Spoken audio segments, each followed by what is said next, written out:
यत्र योगेश्वरा कृष्णो यत्र पार्थो धनुर्धरा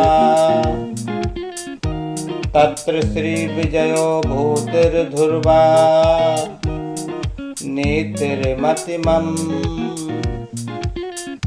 जहाँ योगेश्वर कृष्ण हैं और जहाँ परम धनुर्धर अर्जुन हैं, वहीं ऐश्वर्य, विजय, अलौकिक शक्ति तथा नीति भी निश्चित रूप से रहती है, ऐसा मेरा मत है। तात्पर्य: भगवत गीता का शुभारंभ धृतराष्ट्र की जिज्ञासा से हुआ। वह भीष्म, द्रोण तथा कर्ण जैसे महारथियों की सहायता से अपने पुत्रों की विजय के प्रति आशावान था। उसे आशा थी कि विजय उसके पक्ष में होगी, लेकिन युद्ध क्षेत्र के दृश्य का वर्णन करने के बाद संजय ने राजा से कहा, आप अपनी विजय की बात सोच रहे हैं, लेकिन मेरा मत है कि जहाँ कृष्ण तथा अर्जुन उपस्थित हैं, वहीं संपूर्ण श्री होगी। उसने प्रत्यक्ष पुष्टि की कि धृतराष्ट्र को अपने पक्ष की विजय की आशा नहीं रखनी चाहिए। विजय तो अर्जुन के पक्ष की निश्चित है, क्योंकि उसमें कृष्ण है। श्री कृष्ण द्वारा अर्जुन के सारथी का पद स्वीकार करना एक ऐश्वर्य का प्रदर्शन था। कृष्ण समस्त ऐश्वर्यों से पूर्ण हैं और उनमें से वैराग्य एक है। ऐसे वैराग्य के भी अनेक उदाहरण प्राप्त हैं, क्योंकि कृष्ण वैराग्य के भी ईश्वर हैं।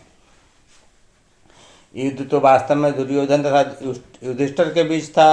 अर्जुन अपने ज्येष्ठ भ्राता युधिष्ठिर की ओर से लड़ रहा था।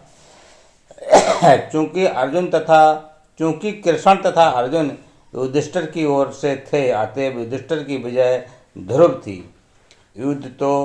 युद्ध को ये निर्णय करना था कि संसार पर शासन कौन करेगा। संजय ने भविष्यवाणी की कि सत्ता युधिष्ठिर के हाथ चली जाएगी।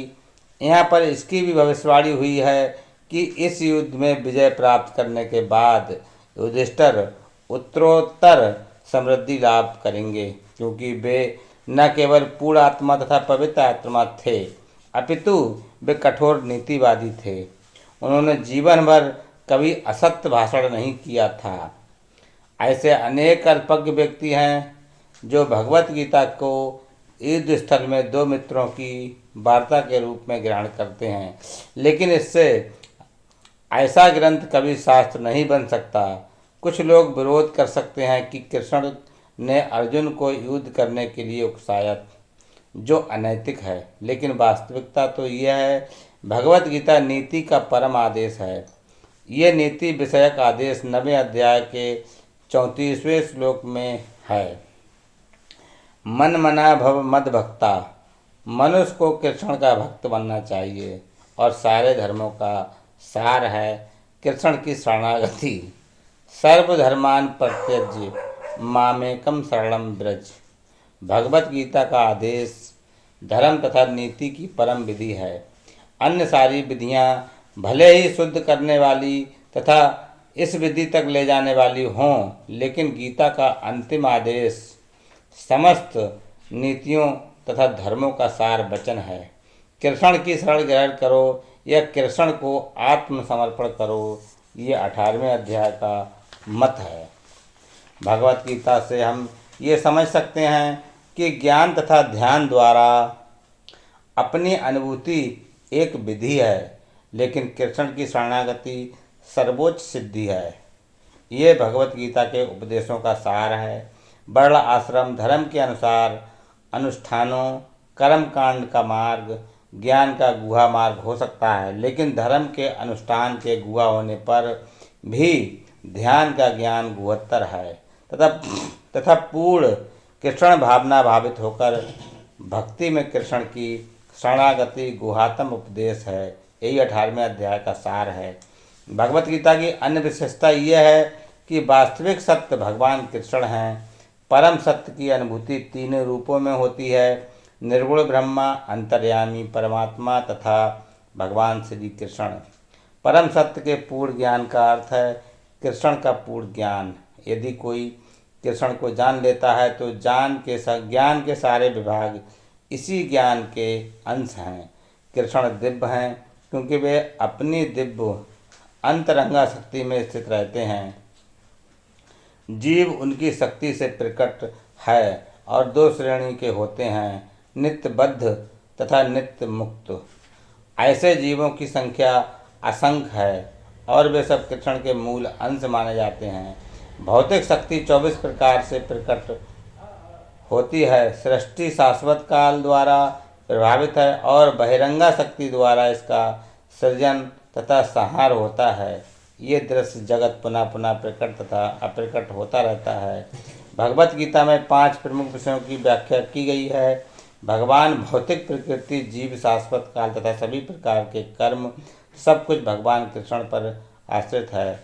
परम सत्य की सभी धारणाएं, निराकार ब्रह्मा, अंतर्यामी परमात्मा तथा अन्य दिव्य अनुभूतियाँ भगवान के ज्ञान की कोटि से में सन्निहित हैं। यद्यपि ऊपर से भगवान, जीव, प्रकृति तथा काल भिन्न प्रतीत होते हैं, लेकिन ब्रह्मा के से कुछ भी भिन्न नहीं है। लेकिन ब्रह्मा सदैव समस्त वस्तुओं से भिन्न है। भगवान चैतन्य का दर्शन है अचित्त भेदा भेद। ये दर्शन पद्धति परम सत्य के पूर्ण ज्ञान से युक्त है।